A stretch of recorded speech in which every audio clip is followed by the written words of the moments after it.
In this video, Gosia is going to spill the beans on what you want to know when investing in Myrtle Beach Oceanfront Condos. We're talking operating costs, gross rental income, profits. We're going to talk about occupancy and how she doesn't track it.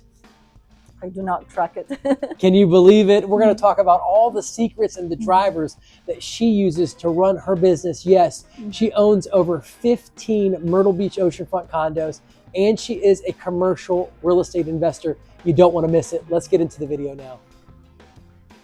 We are off. Now, we'll film the introductions at the very end after everything's done. So we're just going to start right in the middle of things. Okay, all right. And it's Gosia. Gosia. Gosia. I don't want to keep doing that with the I. Gosia. All right, Gosia, talk to me just a little bit about how you got into oceanfront condo investing and investing in general in our market. Well, my investing journey actually started when we lived in Colorado, and we started buying properties in Colorado for long-term rentals. But having lived in Myrtle Beach before moving to Colorado and then living in Breckenridge, Colorado, both vacation tourist destination areas, we got interested in short-term rentals, both here and there. Except in Colorado, prices started going up very quickly. And knowing Myrtle Beach from before we moved to Colorado, we looked into that market. Prices were still very reasonable, very affordable for us. So that's how we stepped in. We actually started here with long-term rentals and then quickly shifted over to short-term rentals, and then even further from short-term rentals to oceanfront properties in particular. Okay, now you've got me very, very excited with your journey there into the rental market, because I feel like a lot of people probably follow that progression. They start with long-term rentals because they're more steady and they're more secure, and they can put a 12-month contract on it. Right. You know, they feel like it's a safer move. But you said you went from long terms to short terms, and then from short terms to Myrtle Beach Oceanfront Condos. Why did you go? What did you find when you were doing long terms versus short terms? And then tell me what you found when you were doing short terms versus oceanfront condos. Right. So as far as investments, because we are investors, we own about 15 short-term rental properties and some long-term rental properties all together between here and Colorado. Okay. When we were investing in long-term rentals here in Myrtle Beach, it was just like you said, easy passive income. But we quickly realized that you can make more money in short-term rentals. That's right. It does require a little bit more work if you're self-managing, if you don't hire a professional. That's right. But it's more money. But then when buying short-term rental properties, those HOA fees at the oceanfront resorts, they can get you scared away. Yes. So our first property was a townhouse a block away from the beach, still walking distance, beautiful, very cheap HOA fees. But when you add water, electric, trash removal, internet, cable, all those fees add up to even more than what your oceanfront properties HOA fees are. So once we realized that, we sold that property, and it's been oceanfront properties ever since. Okay, now guys, this is what you've got to understand. She's just carried you through a learning curve that you can avoid if you'll just listen. Yes. She's an investor that owns 15 properties. She knows what she's talking about, and she's saving you valuable time. I have lots of clients are always calling, and they will be like, but the HOA fees are so high, and they're always freaking out about the HOA fees. And I'm like, guys, listen, the HOAs are value added amenities. The people that set the HOAs are on the HOA board. They're not going to be, they don't want to pay any more money than they have to pay. And literally, they're going to get these services much cheaper than you will with a standalone property like a townhouse, because they're buying insurance in bulk, for all of those oceanfront condos. They're buying cable in bulk. They're buying internet access in bulk. So when they go, they have a lot more purchasing power when they work with all of these service providers. So you're going to quickly find out, just like our friend just said, that basically it's more advantageous to be in the short-term rental game now, and specifically with oceanfront condos. Now, walk us through. So basically, the upside is in oceanfront condos. There's more potential for earning in an oceanfront condo than there is in a property a block from the beach. Absolutely, not just HOA fees. Being able to rent it in an off-season That's a big factor too, because I believe that just about anything can be rented during summer. We're so busy. We get so many tourists coming here. We have so many great attractions in our area. So we're very busy during summer. During winter, people will want to have that view. Yeah. They want to stay on the ocean. So while my townhouse stayed full during the summer, it was harder to rent it during winter. That's right. My oceanfront properties, they stay booked year round. 12 months out the year. And you're hearing it right here from Gosia, guys. 12 months out the year. Now, I had a client call me, you know, he's like, I'm looking to buy between Florida and your market, but in Florida, I can rent 12 months out of the year. You can rent 12 months out of the year here. We have the same tourism. Yes, you know, it's absolutely. the same market. Now, she's telling you plain and simple that the difference between short-term rentals that are not oceanfront is they're much more difficult to rent in the winter months. But oceanfront condos that, again, are oceanfront, that have a plethora of on-site amenities, are easier to rent in those winter months. She's helping you avoid so many costly and timely learning curves. You'll just follow the advice. She's been down the path. She's been down the road. She knows what she's talking about. Now, moving right along, I do want to ask you, so basically, what drew you to investing in the first place in real estate as opposed to maybe stocks or bonds, you know, any other type of investment? I think stocks and bonds are too much risk for me. I'm more risk averse. Okay. Real estate, especially when I started investing in 2009. Okay. Oh, that wow. was, yes, at the very, very best time to actually get into it. It was so low. You wouldn't believe the prices that I was paying for certain properties. Even man. Here in Myrtle Beach, like we don't want the investors that are stepping into the market right now to hear what prices I was paying back then. So we're gonna leave that out. That was right after everything collapsed in 2008. Yes. You were buying stuff for pennies on the dollar. Oh my goodness. Yes, they tripled in value by now. Great investments. I'm very happy that I got in at the right time. So that's what got me in. I've seen opportunity. We were actually restaurant owners in Colorado back then. Owning restaurant is very hard business. No doubt. You work when you're there, you work when you're not there. It just seemed like we were looking for first passive investments somewhere to, as we were making money in a restaurant, we were trying to invest our money to have, money work for us and not just us instead of you working for the money. So we started investing, and that's why it also started with long-term rental, because it appeared like it would be less work. But that's why we got into real estate in general, just trying to invest in something that seemed like it's little or low risk, if that makes sense. Yeah, absolutely. So the risk level for you was perfect. Oh yes. You didn't want to do the stock market that's up like crazy and drops like crazy. You wanted something that's as steady as possible, but also can give you that high yield. Real estate, particularly the short-term rental market, when it comes to Myrtle Beach Oceanfront Condos, it has the upside potential that you're looking for. Maybe not as great as the stock market.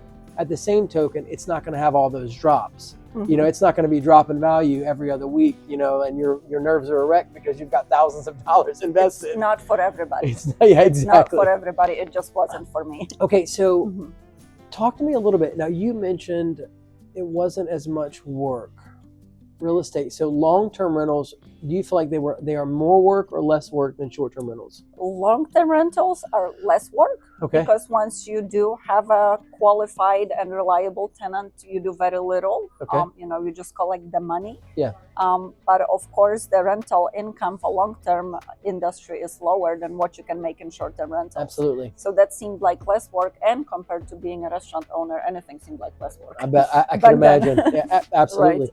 So let's talk about the upside. I mean, how much more profit do you think you can realize with a short-term rental when compared to a long-term rental just in our market?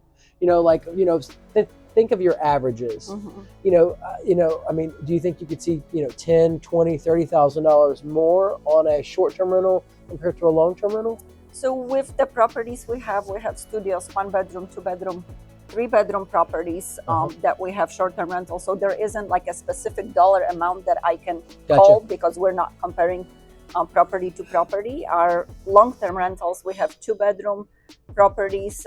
We have 3-bedroom properties, and they're also between here and Colorado. Okay. But I would say your short-term rental here in the area probably makes about double of what your long-term rental after all the fees are paid. Wow. So that's why in the beginning, we got rid of some of our long-term rentals here and bought properties on the ocean. Guys, Gosia is telling you the same thing that Matt Freeze did. Matt Freeze sold his long-term rentals and shifted everything into short-term oceanfront condo rentals right here in Myrtle Beach, South Carolina. She did the same exact thing. When she saw the power of what those oceanfront condos could do in generating profit, it was pretty obvious the smart move. All right. Yeah, yes, yeah, absolutely. Okay, so all right, now let's talk just a little bit about your very first vacation rental investment. Your very first oceanfront condo. What was it? It was a condo at Landmark. At Landmark? Yes, Landmark Resort. Yes. Did you self-manage it? Yes, I did. Yes. Now, okay, so how did you do? Were you profitable self-managing it? Yes. Well, we bought that one was, I believe, in 2013 or 14, so that was a long time ago. We didn't pay as much as somebody would pay these days for it, so it was easy to make, high return on investment. Okay. Back then, I did self-manage. That was around the time when we moved back from Colorado to here. Okay. I already knew the industry, so it just made sense for me to do it myself. Yeah. Plus, I had nothing else to do. I didn't work Gotcha. back then. Okay. Now, my question for you is, and a lot of investors are concerned about this. When you don't use the on-site property management at some oceanfront condos, they don't necessarily let you use all of the amenities. Now, some places do. They'll let your guests use all the amenities. Caribbean is one of them. Ocean Reef is one of them. You don't have major issues at those two, just to throw out a few. But some places, like the Landmark, you can't use the water park. They now have a new water park, right? Right. Okay. Does that impact you? I mean, are you still able to make a profit? That does not impact me, not that I can Yes. see that. And yes, I've actually, in a lot of resorts, because we have been in short-term rental business here in Myrtle Beach, I want to say for about 10 years, if not longer. So we've been actually through that transition when more and more on-site management companies and resorts started implementing the restrictions. Okay. When we stepped into the market, there were hardly any restrictions. Wow. Only beach, not beach colony, Coral Beach. Okay, I think. Coral Beach. The one on, yes. Yes. So yeah, that don't one buy there. was I had one there. You did. And I've managed there. Several. So I had no problems there either. I sold to move to a better investment, but back to the point is there weren't many restrictions back then. We were already in the business as the restrictions were being implemented. Okay. With great communication with your guests, with setting expectations in advance. That's right. There are no problems. It's all about communication. There's going to be guests that will not care much about those amenities and having access to them or not. That's a good guest for us. Those guests who are looking for these particular amenities, they should rent from on-site. That's right. And not from us, but it's all about communication before they book, not after. So as long as you're clear and upfront, you're transparent, and it's in the listing, they know what to expect. Right. There's no problem. With just small exceptions of people not reading. But that's really, I would say, with 110 properties that we manage right now, just exceptional situations when people overlooked or didn't notice something, and then they will call and we just have to let them know this is what it is, and it was disclosed, and most of the time no problem. that solves it. Yeah, absolutely. Yes. All right, so let's talk a little bit about why did you choose Myrtle Beach as an investment location over other beach destinations? I'm pretty sure when you were back, trying to figure out at first where to go, should I go to Florida, should I go to Myrtle Beach, kind of walk us through how that process of how you landed into the Myrtle Beach market. I think it was meant to be. So what happened when we lived in Colorado and prices started going up, we had to look for a new market where we could still invest. And back then, banks were not loaning money like they are right now. Yikes. So whatever little cash we had saved up, we couldn't buy in Colorado anymore. So we looked back into Myrtle Beach because we knew that market. That's where we had lived before. And then while living in Colorado, we traveled to Florida. So we liked several areas and we started putting offers. And for us, it was just wherever our first offer gets accepted, wherever we buy our first property, Okay. for beachfront condos or for investments in a market here, Okay. that's where we're gonna invest. So it was Myrtle Beach. And it worked with Myrtle And Beach. actually, I'm sorry, it wasn't beachfront back then.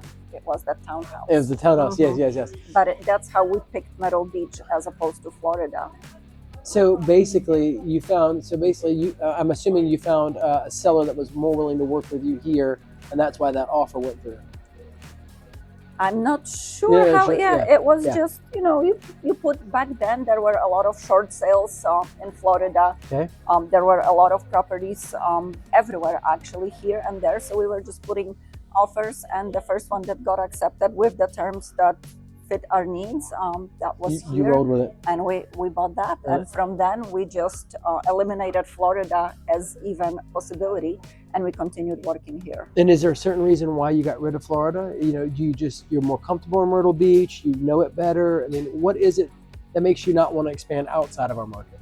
It was just my personal preference back then. I wanted to keep all of my investments in one area. Yeah. I figured it's easier to manage in one area when you have all the resources in one area. So back then, living in Colorado and having the property here, you need to find the cleaners, you need to find maintenance, you need to have your resources That's right. in order to be able to operate. Now, So question, do you find that you get any kind of economies of scale, because you have all of your condos in one place? Do you find that you're able to maybe get your cleaners to clean them cheaper because you can give them so much work in one place? I mean, does that work? Does that work to your advantage? So I subcontract 8 or 9 cleaners right now for all of our properties, not just my personal ones. Gotcha. For all of them that we manage, and the rates are what they are. And just between you and I and everybody listening, the rates that they get paid vary by how well they clean. Get out. We inspect after every property is clean. We have inspectors that go in and inspect. So if a cleaner cleans not as well as another one, that inspection takes longer. So all of that, it's just money. You collect so much for cleaning fee, and you have to assign certain parts of that cleaning fee to cleaner, inspector, laundry, and whatnot, and your supplies that you provide. So if the cleaner takes more time to clean, the inspection takes longer, then the cleaner gets paid less. But my best cleaners get paid more. So you guys haven't really incentivized the work that gets done. You keep the people there; they are there and getting it done. Yes. Excellent. Well, that is a nifty little insight into some solid property management right there. Right. All right. So, do you think that the Myrtle Beach market is oversaturated with vacation rentals? That's an interesting one. I don't have a clear yes or no answer to that. It seems like we have become more popular. A lot of people are getting idea of investing in Myrtle Beach or stepping into short-term rental industry as a form of investment. So there are definitely more listings on Airbnb and VRBO that in our market than there were in place when I started. No doubt. That creates, I guess, more competition. Yes. Right now for us. But I'm not sure if we're oversaturated just yet. The properties are still being built. So they're putting more condos. There's going to be more, more competition than we have right now. So I was talking to Matt about this just a little bit, and he was, he was saying that, he thinks that it's gotten a little bit more competitive, which is what you said, and that it does take a little bit more in the oceanfront condos now to really do well. In other words, you have to remodel. You have to have an accent wall. You've got to have flat screen TVs. It's got to be well decorated. It's got to be well painted. So would you agree that it's more competitive now than it ever was? Absolutely. So you used to be able to get away with worse quality pictures, not entirely remodeled properties. Just like I said, there was no competition.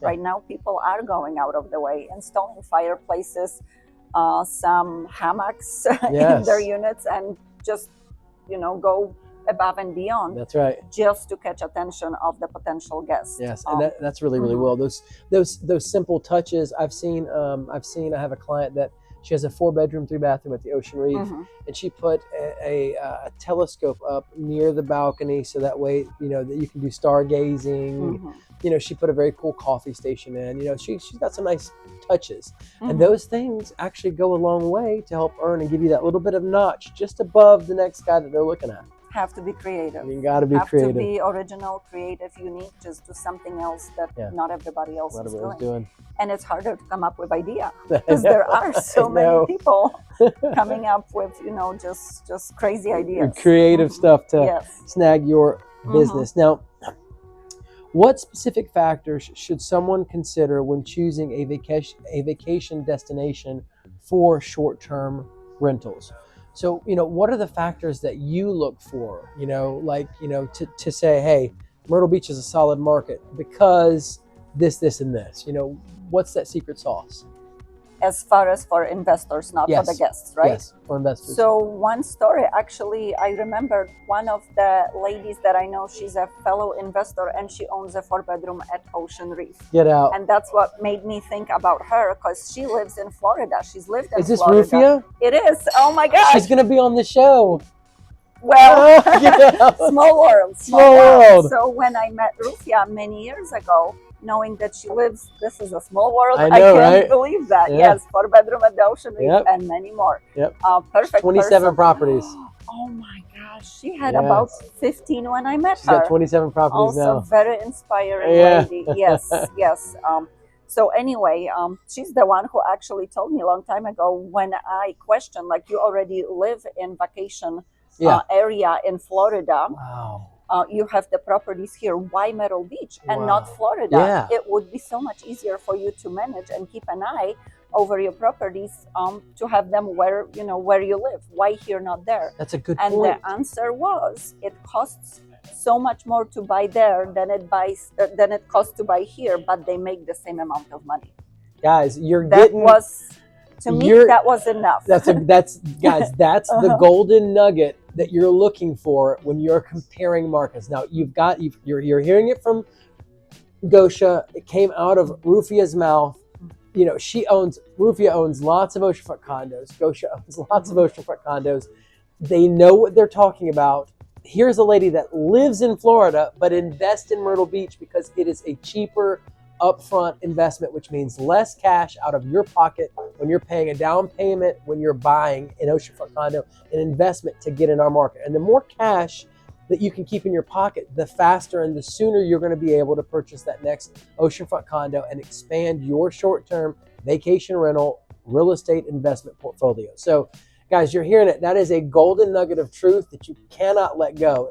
It's helping to make this process so simple and so easy for you. And thank you for sharing that story. Absolutely. Yes. Absolutely. Okay, so now all right, let's just talk a little bit about financials. So, you know, what are the actual returns that you've experienced from some of your properties compared to maybe your initial projection? So, you know, you bought an oceanfront condo, you thought you were going to make $40,000 a year, hypothetically, but actually you made 30 or you made 50. You know, so, you know, based on what your original projections were, how did you actually do?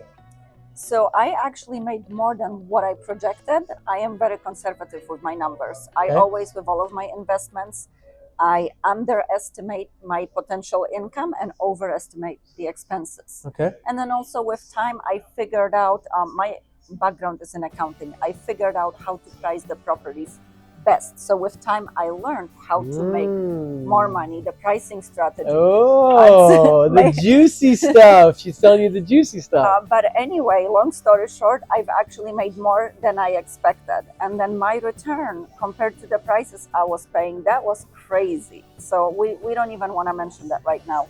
You're not going to get a return on investment like that right now. I'm still doing pretty well, even with the properties that I buy right now.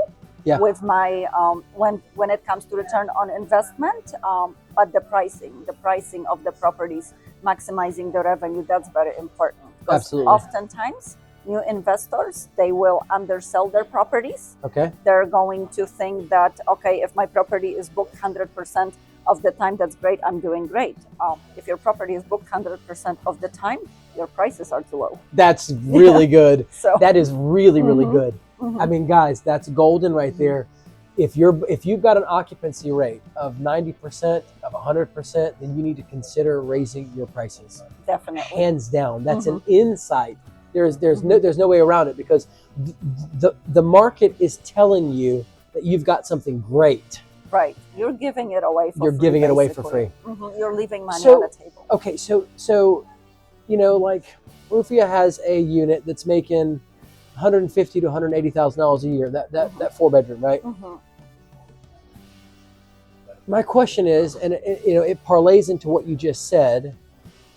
Why are some people willing to pay more for one unit and they're not willing to pay it for others? As far as like in why rentals, yes why can she make $150,000 to $180,000 a year on that 4-bedroom, but there are other 4-bedrooms there at the Ocean Reef, they don't make $150,000 a year? Management could be one factor. They're not managed properly, and a pricing strategy, the condition of the property, and where you advertise. Okay, so let's hone in real quick on pricing strategy. Now, I've spoken to 2 different investors. They don't know each other. They told me the same thing, and I want to get your thoughts on it. So I had an investor tell me that his pricing strategy is to keep his prices high, and he waits to book and catch last-minute guests. I had another investor say that Myrtle Beach is a last-minute market, that this past July, he only had 1 week booked full, but he rented every night of the month for July, but only 1 week was booked in advance. Everybody else booked last minute. So what are your thoughts on a pricing strategy where people keep their prices high and wait for those last minute travelers to book? Do you think that's a smart strategy? So I don't agree or disagree with either one of these strategies. Okay. Pricing strategy is not something that you set, leave it, and forget about it. It needs to change. It's a strategy. You need to go back and check how it's working. In 2021, 2022, when we had a record vacation rental market, you could price them high. That's actually what I was doing. I was hoping to, even with my high prices, the properties, there was more demand than supply, they were going to book. I don't care if I'm booked 90 days in the future. I can get booked today for today if I'm getting double amount of nightly revenue. And that really was happening. Wow. I was actually happy when somebody wanted to cancel at the last minute, because I could refund their money, increase the rate. Having last minute opening was how we made a lot of money during those years. Those times have changed. Okay. We're not going to repeat those rates. So of course we can't rely on that strategy anymore. If I keep my prices high at the last minute, and there are thousands of other properties available at the lower price, who do you think is going to get that guest? The lower price. Exactly. Yeah. So you don't, like I said, neither one of the strategies is the one that I would implement and just forget about it. I change it. You have to watch the market, see what's happening, watch the trends. I also have account manager with different booking sites that actually I meet. I have monthly calls with them, and they keep me updated on certain trends that they are seeing within their booking sites. Trends for our area or US in general, so that I know how to prepare for that. So watching the market is probably one of the most dynamic and effective things that you can do when it comes to pricing strategy. And we're not talking about casual gazing at the market. We're talking about, you just said that you have monthly meetings with various account managers. So you've got more than one set of eyes that's watching the market. So you're getting to see it from several different vantage points and viewpoints, people that are collecting data. It's based off of hard information. It's not speculation. You're not guessing. Yes. So watching the market effectively is probably one of the most advantageous things an investor can do when they own a short-term rental in our market. And not just, I'm seeing what Airbnb is doing. Right. You're looking at it from multiple platforms. Yes. And actually one of the booking sites that I have account manager is Airbnb. Okay. So for example, since we're talking about Airbnb, we have monthly calls, and I'm able to talk and see what are the trends in our area. So they, I guess, help me do my homework, if you would. Yeah. So I can rely of what they tell me, and that saves me time doing my own market research. You have to know what other people are doing in your building. How are the properties priced? Of course, you don't want to price yourself out of the market. So it's just the strategy. It's just ever changing. Yeah. You can't just have one and rely on it, sit it and forget because you're not gonna win. Yeah. If it worked this year, it may not work the next year. So it's all based on what the market is doing, and it's Yes. alive. Yes. It's very much like the stock market. Absolutely. Yes. Wow. Yes. Wow. Mhm. So, and it sounds like you're running it very much like a CEO or an upper level manager would run their business. Mhm. You're having people that are gathering that intel for you, giving you the information. You make time for the meeting, then you make adjustments. You make time for the meeting, then you make adjustments each month. I do my own homework also, just I don't have to do as much. That's because right. I have access Absolutely. to some additional information Absolutely. from the resources that are available for me. Yeah. But for investors, new investors to the market, I would say hire property manager and let them do it for you. Okay, now Mhm. that's very, very interesting. Okay, I'm gonna dive in Mhm. there. I have a lot of first time investors, and I tell them to self manage. So kind of help me understand why you own Mhm. 15 properties. Mhm. There's no, you obviously know what you're talking about. Right. So help me understand your viewpoint there. Why should a new investor hire a property manager? There isn't a set, answer. It's not for everybody. It's good fit for some. It's not good fit for others. When it comes to pricing, it's the easiest answer is don't do it yourself. Let somebody who knows what they're doing do it. Okay. As far as other aspects in self-managing or hiring somebody, where do you live? Are you far away? Do you have resources? Do you have any contacts? Do you know reliable cleaners? Do you know somebody that is going to answer that call at midnight and send somebody to the property if something was to happen? So there are a lot of factors to consider. And let's not forget, I've been doing it for many years. We could do a separate video on the stories that I have, which we might do some of those. That would be fun and interesting. Every time we think, like literally in my office, every time we think that we've seen it all, something happens that we're just shocked. Like, how could that even happen? But it happened. All right, throw out. Just give us one story, real quick. What's the craziest thing that's ever happened with an oceanfront condo guest? I can't think of just one. There are so many. There are some crazy people out there, not to scare somebody from renting, because overall everybody is great. 99% of your guests are great and amazing. Yeah. But you're gonna have those occasionally, or the leaks in the middle of the night, or should I say body found in a unit? Wow, get out. Things like that. That stuff happens. happens. You might want to cut that out. Wow. Guys, did you hear that? Yeah, Matt was saying that he came into his, or the police got called to his unit, or the cleaners came into the unit, or something like that. They found blood all in the mattress, blood splattered on the wall. They were roping things off. They thought it was a homicide. Come to find out, the guy, I guess, was out partying at a club and got stabbed, and he slept in the bed. And so anyway, so that crazy stuff does happen. Stabbing also, like a lot of situations. But if you do want me to come up with a list of craziest things, I do. I would. Yeah, we need to do a video on that. Yes. Okay, so let's talk just a little bit about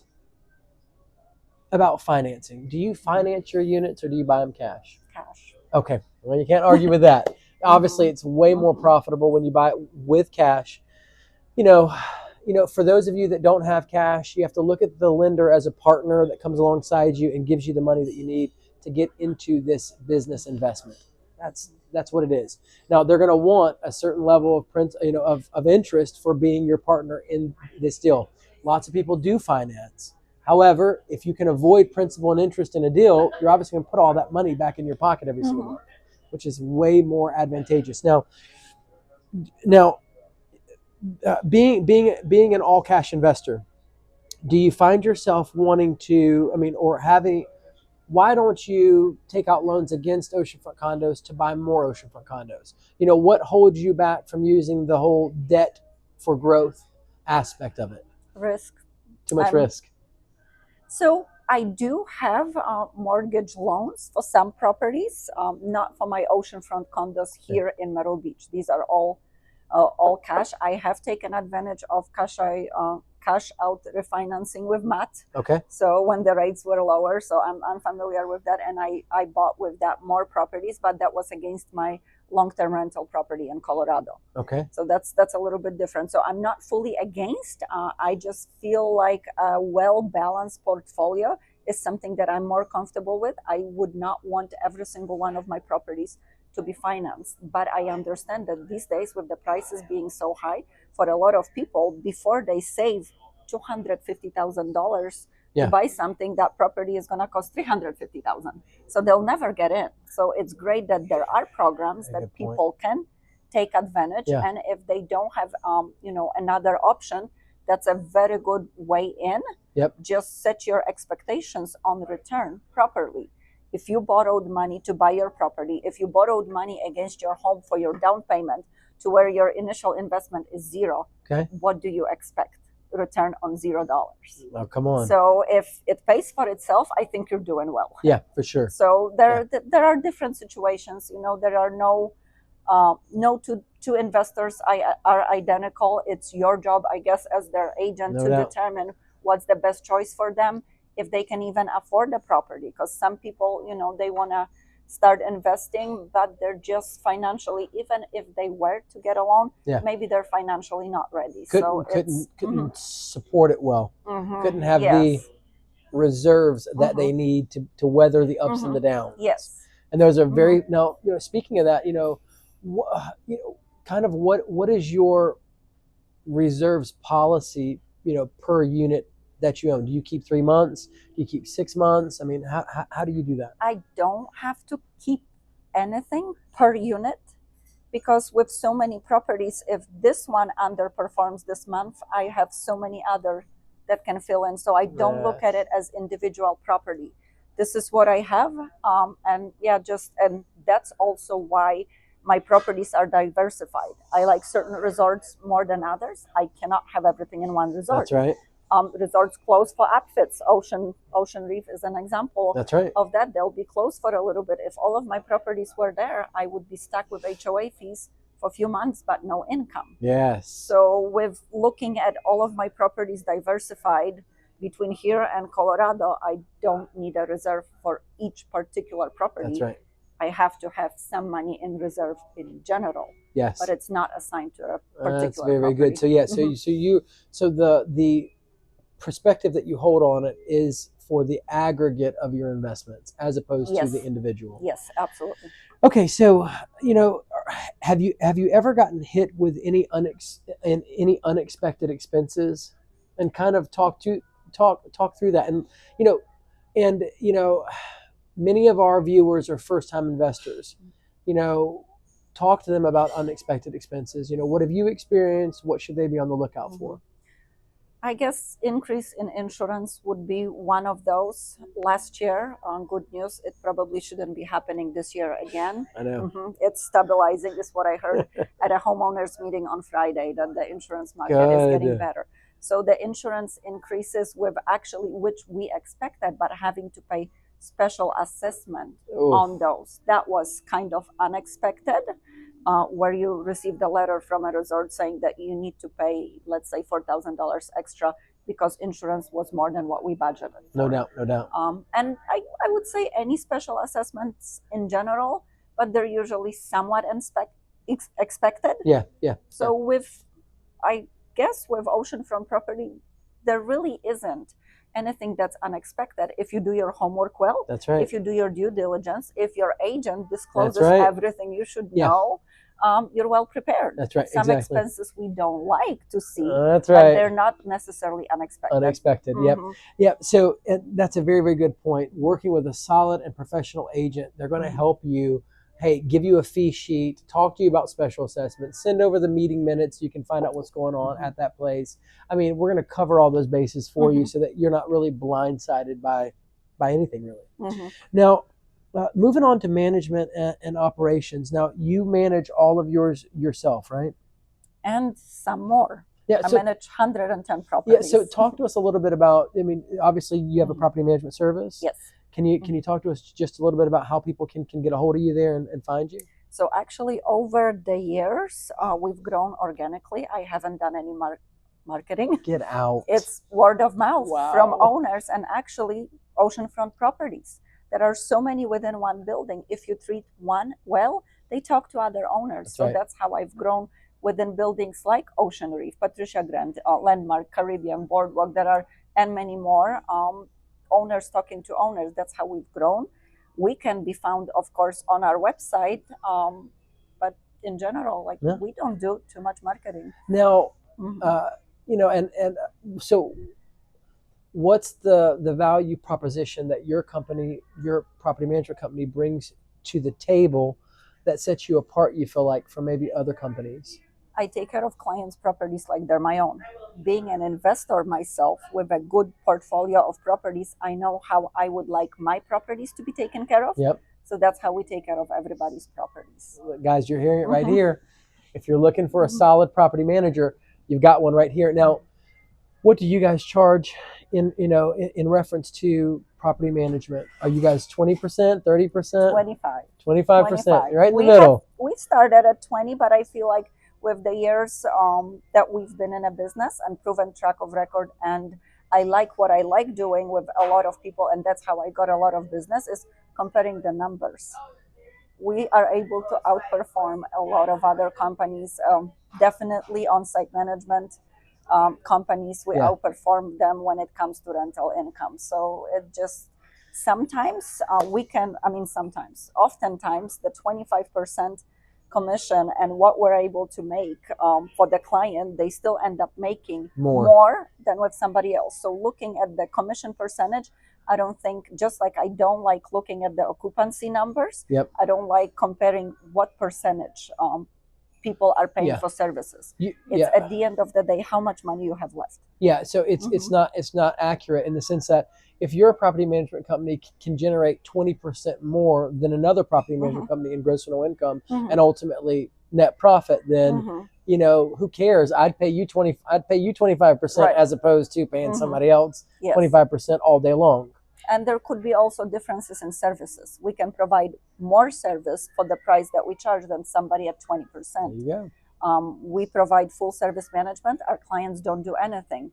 With some other companies, there might be some responsibilities that clients still have to do on their own. Okay, it's hard to compare unless you know exactly how somebody else works. Exactly, you'd have to have them side by side, really. But I know rental number wise, we're able to outperform a lot, and that's how we've grown, by comparing the revenues. Come on, you're hearing it right there, guys. If you're looking for a solid property manager that's going to get you those high gross rental income numbers that you want and ultimately profit, you've got it right here.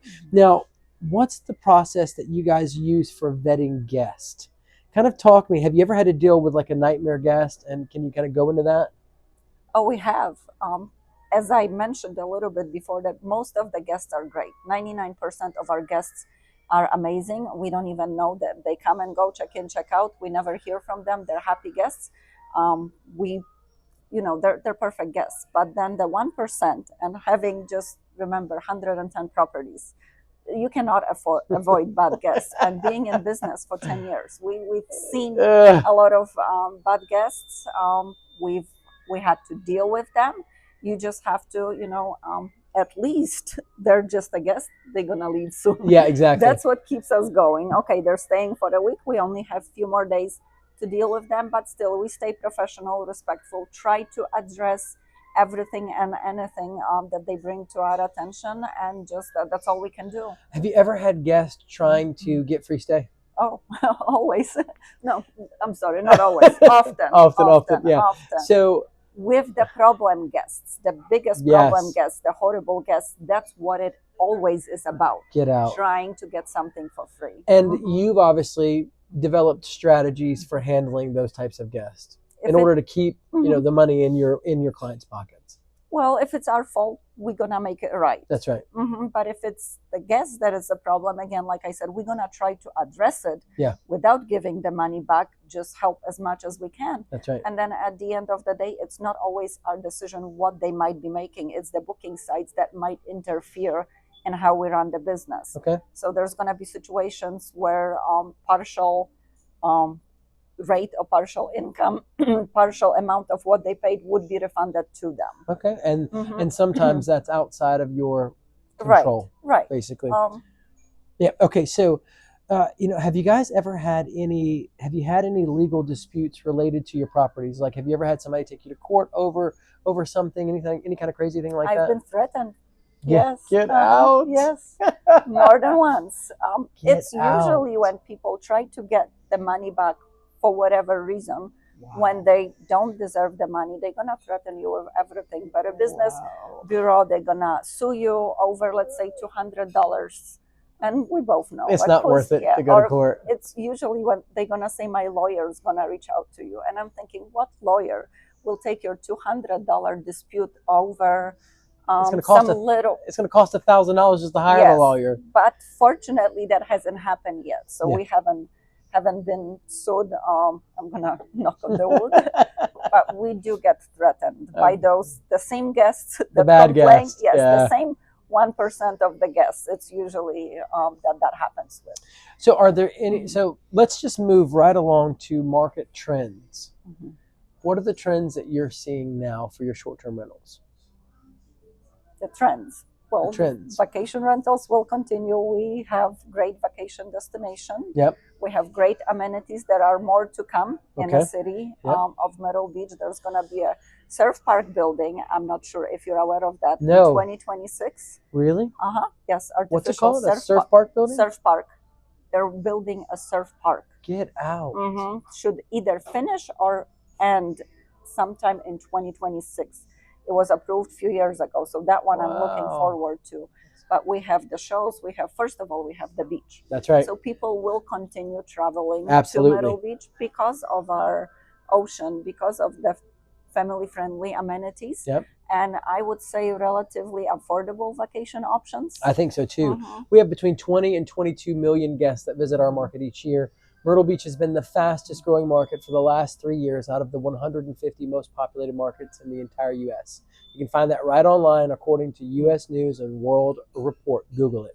Guys, our properties, we had over 90,600 people move to our market last year. Baby boomers are retiring at a rate of 10,000 per day. Baby boomers are the largest and wealthiest generation in America's history, and they're moving to Myrtle Beach and to Florida. And in my opinion, and the numbers well say it, Myrtle Beach is the number 5 out of the top 10. It's the number 5 most affordable beach town in the entire U.S. You are going to pay less for a property at the beach here than in Florida, for the most part.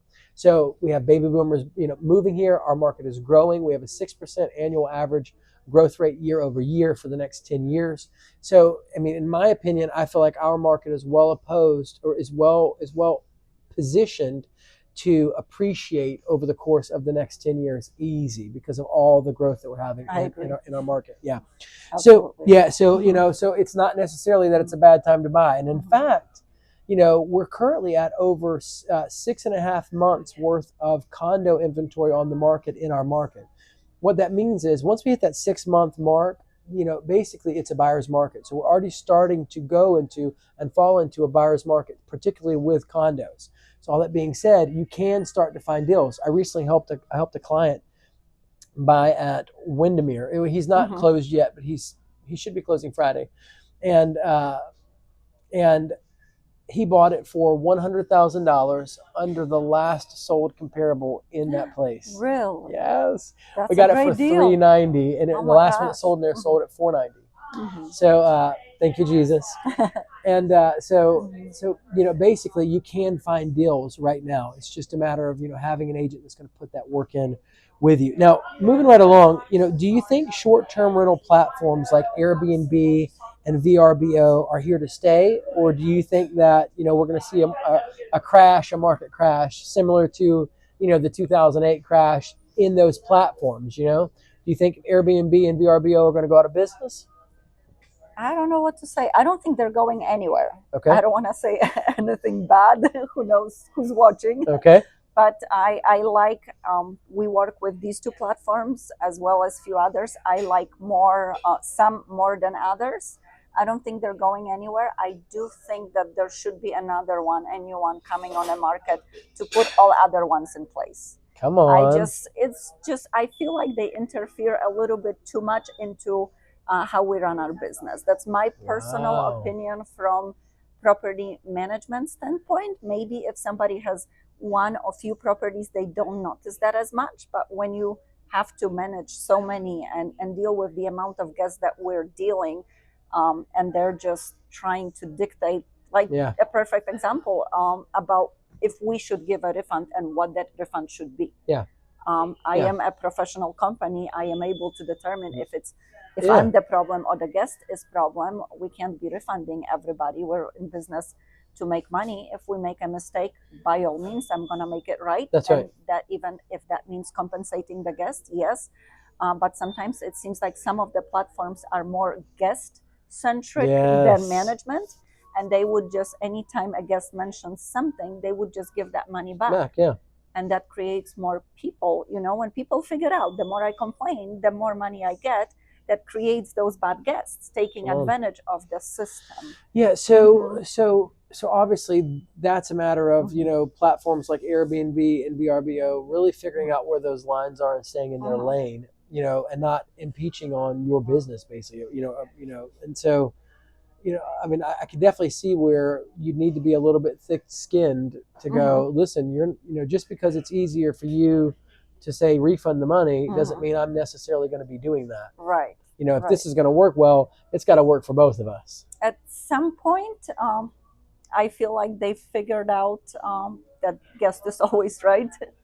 It didn't used to be this way. Yeah. So when I started, and they're changing their business model and how they operate, just like we've changed over the years. They used to be really, really host-centric. Wow. They were taking care of their hosts. They were siding with their hosts. They were listening to the hosts more than what they do right now. And that's not just my personal opinion.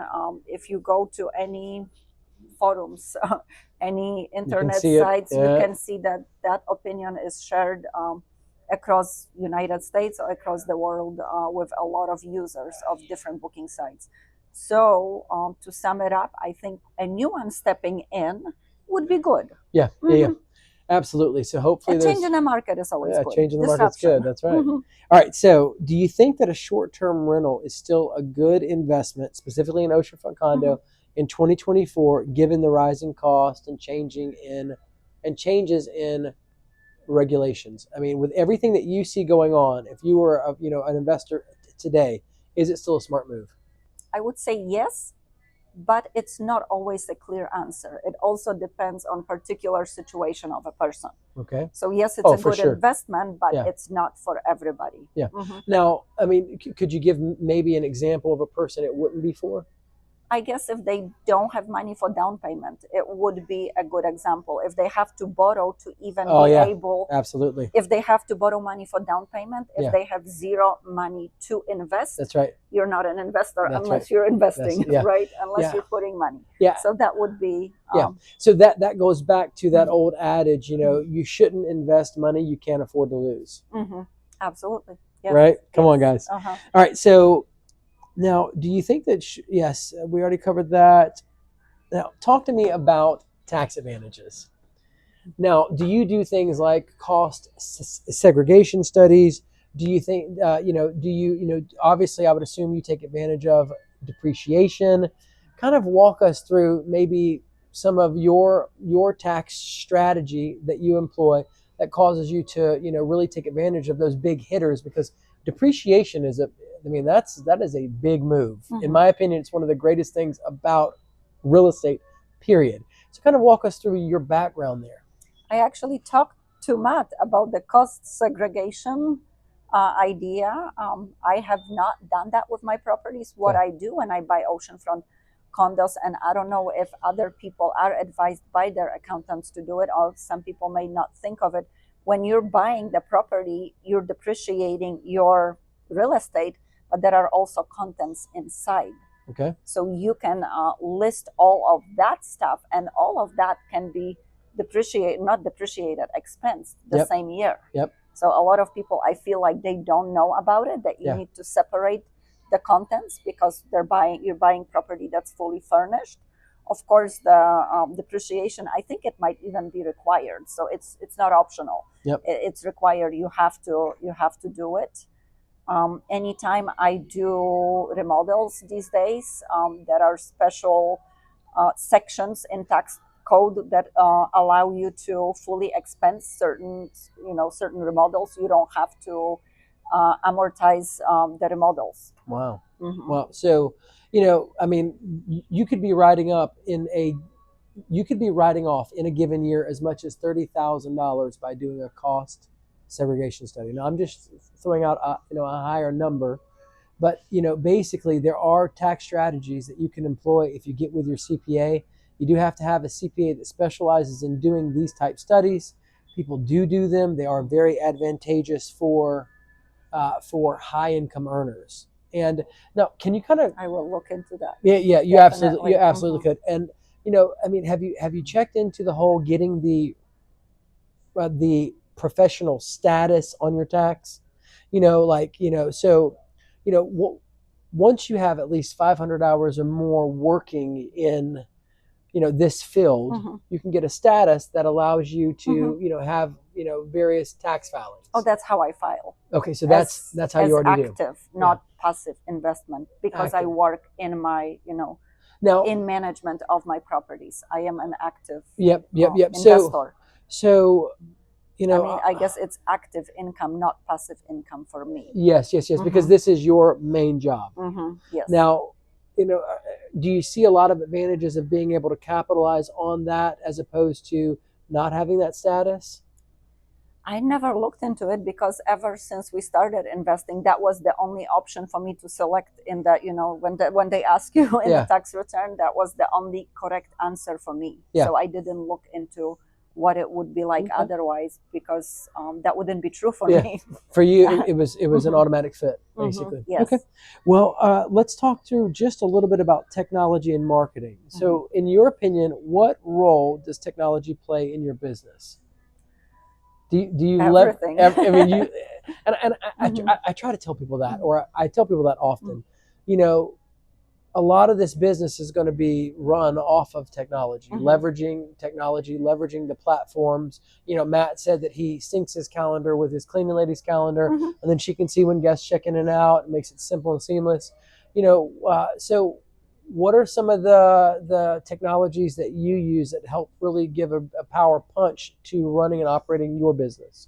So for us, it's a property management software that we use that synchronizes calendar between all of the booking sites, helps us even send messages to the guests. Some of the messages are automated. So the more we can do by using that software, the less of actual work that we have to do manually. But that is not a good solution for a new investor that's self-managing. They may not be able to afford the systems that we can afford. No doubt, but absolutely. We use good systems. Now, and I often tell clients, hey, there's going to be a little bit of initial startup time when you're first getting this. We have to build listings, and you have to build text messages and emails and automate those kinds of things, and all that sort of thing. However, would you say that a large portion of the business that you run, is done through technology? Well, advertising, first of all, most importantly. If there weren't booking sites, everybody would be managed by on-site management still. Okay. So the very existence of my business, me being able to operate like I operate, a business model for property management companies like mine are only due to technology. That's the advance in technology. That's right. All of our marketing is online. All of the guest communication is online. Messaging, sending, we have very little face-to-face contact with our guests. That's right. Yeah. Only in the events when we have to visit to deliver something to the room, or in exceptional situations when they have to come into our office for some reason. That's the only then we see them face-to-face. Other than that, everything is remote through technology. And you would say that the face-to-face encounters are very, very rare, correct? Very, very rare. So, guys, technology, you can leverage it.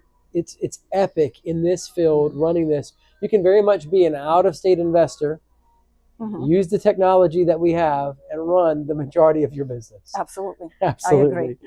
Okay, so What's your strategy for marketing your properties?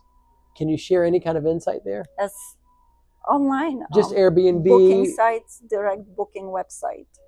Okay. So So more than just Airbnb. yeah. So Mhm. do you do things like, do you do blog posts and share that? Do you do YouTube? Do you do TikTok? Do you do Instagram? Like, do you take advantage of social media? So yes, absolutely. Aside from direct booking site, we just started a blog on our website to try to generate more direct bookings to eliminate help from Airbnb. third party companies. You Come said on. that.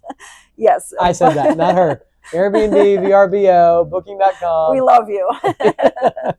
So yeah, so it Mhm. is advantageous to do additional marketing. Yes, so that blog is with the sole purpose of trying to, put as many words as possible Yeah. to get more traffic to our direct booking Yeah. site, where we can dictate how we operate our Exactly. business, when we can have direct guests working with us, and also save some money on commission, because the booking sites do charge commission. That's right. Aside from that, we do have Facebook page that one of my team members regularly posts to that. Okay. Maybe you've inspired me to start a YouTube channel. Well, I'm going to be honest Who with you. knows? Like there's a lot that you can do with video and reels and Instagram. There's a lot of platforms out there that you can post on. And there's a lot of software and technology that makes this really, really easy. It's just a matter of putting that work in, of making that content. Right. In my opinion, I think content creation is the future. And you got to be on the internet. If you're not, I don't know what you're doing. Yes, we are, just not as much as you are. But wait. She's coming, guys. Okay, so all right, so talk to me just a little bit about dynamic pricing algorithms. Price labs. There's all these softwares and things out there. Are you a fan of the softwares? Do you use the softwares, or do you do what you already said, that you just you check in with your marketing reps and get the trends and then make your move? Are you on the side of pricing software? Absolutely, yes. So I didn't say that I wasn't using one. Okay. Just because I oversee my pricing strategy, that doesn't mean that I'm not using professional software to do it. We actually do use PriceLab for that. But PriceLab also is not one thing to set it up and forget about it. Okay. You have to go back. You have to watch what's happening. PriceLab is great, but it doesn't know the difference between one bedroom oceanfront and the one that's half a block away. So it might, try to price it at the same level. Yeah. So you need to set your minimums to make sure that the PriceLab doesn't think that your property should be renting for less than what I know it could be. It could so rent for. It's a great system. It helps with 110 properties. It helps a lot of work. Imagine if I did it manually for every property. No. Every time I had to change the price. No. It knows most of the events. There are some events that it doesn't know that are coming to our town. So I can set these parameters within PriceLabs and just make sure, we need to have a higher minimum rate during that time, because I know something that you PriceLab don't know about my market. She's giving you the secrets, guys. Yes. It's just like with everything. It's a great system. It does require somebody to look at it. Yeah. So with all the information that I gather outside, this is how I know how to set my pricing strategy within PriceLab or whatever other software. Yeah, so you use it, but it's very, very run and managed and edited and monitored by you. Yes. Now, Gosia mentioned events. Now, our market has lots of events. For example, the Country Music Festival brings lots and lots of people here. It brings some of the biggest names in country music every year, and that place is packed. I mean, people are coming from all over the place. We also have we have 2 different bike weeks. We have people people come here and they bring their motorcycles and they drive around, and that's what they like doing. Yes, I mean, absolutely. they go out to nightclubs and all these other things. So those are obviously big crowd draws. We also PGA have Tour. PGA Tour. We have over 90 golf courses in our market, guys. It is a golf enthusiast haven, let me tell you. So, there's always steady traffic coming into our market for golf. Then you have the Myrtle Beach Marathon. You have Mustang Week. Car shows, yes. Car shows. Yes. Tons of car shows here. And the car shows are very, very close to the ocean. They're right there off North Kings. Sports competitions. Did you think of that? In North Myrtle Beach. They had the big but complex. Also sports center, convention center, different conventions. Oh yeah, cheerleading there are stuff. So many. Yes. The price love doesn't know. So there you go. So you definitely want to make sure you get a list of the events in Myrtle Beach. Go into ChatGPT, ask it to give you some events. It'll spit some out for you. And then be monitoring those when you're working in your Price Lab software or even just in the Airbnb platform. Make sure you are being informed and watching what the market's doing, because that's obviously where you're going to make your money. It's in that day-to-day knowledge of watching those trends. Take advantage of events in town. If there was the pricing strategy that's the fastest to implement, is just make sure you adjust your pricing when there are events in town. You would be surprised how many people still don't do it. Really? When I do my research, I would pick up randomly certain properties, and their June is priced at the same rate, weekday, weekend, as well as Country Music Fest. And I just cannot believe. So that's why also I would say it might be easier just to hire manager. They already know that, so you don't have to worry about it. Because if you don't take advantage of the prime time during the year, you're losing a lot of money. You're leaving money on the table. Now, I will go on a limb and say this. This Gosia is extremely knowledgeable, right? She is an investor that did it herself. Now, for those of you that obviously don't have a full-time job, I see a lot of husband and wife couples. The wife is going to manage and run everything. The husband's working, and that's their setup. For somebody that is planning on buying 15 properties or 20 properties or 25 properties, I'm not saying that it's not smart to work with somebody like Gosia.